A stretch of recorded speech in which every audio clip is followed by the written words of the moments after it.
గురుభ్యో నమ. భేతాళుడు విక్రమార్కుడికి చెప్పిన రెండో కథ కథా సరిత్సాగరంలోని ఈ కథ. యమునా నదీ తీరంలో బ్రహ్మస్థలి అనేటువంటి ఒక అగ్రహారం ఉంది. ఆ అగ్రహారంలో అగ్నిస్వామి అనే ఒక వేద పండితుడు ఉన్నాడు. ఆయనకి చక్కటి కూతురుంది, మందారవతి. అసలు చిదిమి దీపం పెట్టినట్లుగా అంత చక్కగా ప్రకాశిస్తూ ఉంది మందారవతి. ఆ కూతురు మందారవతి యవనవతి అయింది. అయిన తర్వాత ఒక ముగ్గురు బ్రాహ్మణ యువకులు ఆమెని తనకిచ్చి పెళ్లి చేయమని చెప్పి అగ్నిస్వామిని అడిగారు. ముగ్గురు కూడా ప్రాణాధికంగా మేము ప్రేమించాము, మీ అమ్మాయినిచ్చి పెళ్లి చేయండి అని అడిగితే అగ్నిస్వామి ఈ ముగ్గురులో ఏ ఒక్కరికి అమ్మాయినిచ్చినా మిగిలిన ఇద్దరు చచ్చిపోతారు, ప్రాణత్యాగం చేస్తారు, అనుమానమేం లేదు. అందుకని అసలు ముగ్గురికి ఇవ్వను పోండి అని చెప్పేశాడు. వాళ్ళ ముగ్గురు ఎలాగైనా మందారవతిని వివాహం చేసుకోవాలని చాంద్రాయణ వ్రతం చేశారు. వ్రతాలు మొదలుపెట్టారు. కొన్ని రోజులకి ఒక మందారవతికి జ్వరం వచ్చి చనిపోయింది.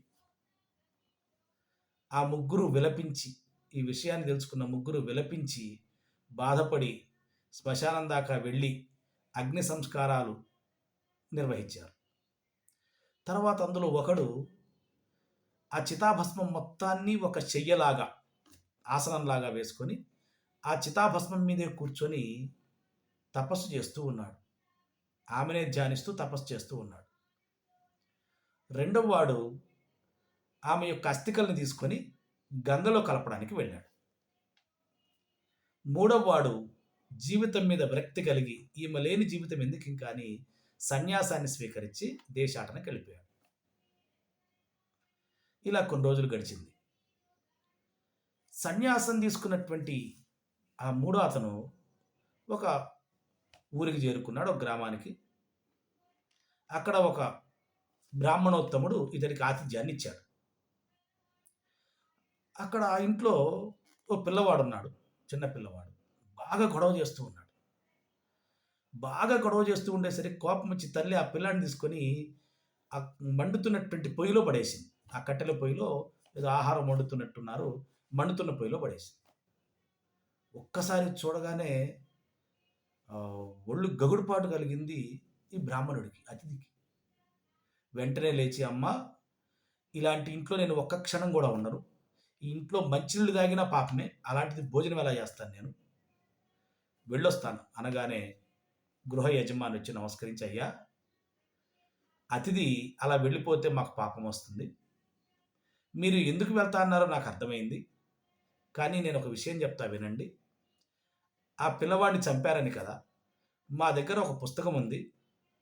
అందులో మంత్రాలు కనుక జపిస్తే పిల్లవాడు తిరిగి బతుకుతాడు మళ్ళీ అని ఆ కొయ్యకు తగిలిచ్చినటువంటి పుస్తకాన్ని, ఆ సంచిలో ఉండే పుస్తకాన్ని తీసి మంత్రాన్ని చదివాడు.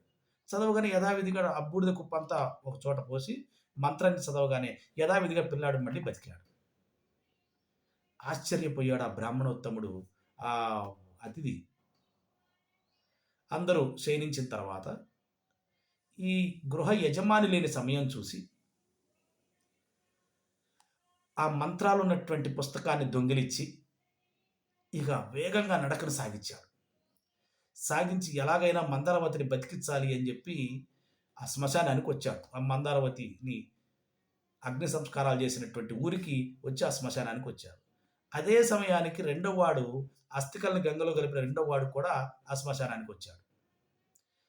మూడో వాడు అన్నాడు రెండో వాడితోటి, నేను ఈ మందారవతిని బతికిస్తాను, ఈ చితాభస్మం మొత్తం నాకు కావాలి, ఇతడేమో లేవట్లేదు అనగానే రెండో వాడు అతన్ని తోసేసి చితాభస్మం మొత్తం కుప్పగా ఒక రాశిగా చేశాడు. వెంటనే మూడో వాడు ఆ మంత్రాన్ని జపించాడు. అమ్మాయి జన్మించింది. మళ్ళీ పుట్టింది అమ్మాయి చక్కగా, మందారవతి. ఇప్పుడు ఆ ముగ్గురు ఈ అమ్మాయి నాకు కావాలి అంటే నాకు కావాలి అని గొడవ పడుతున్నారు.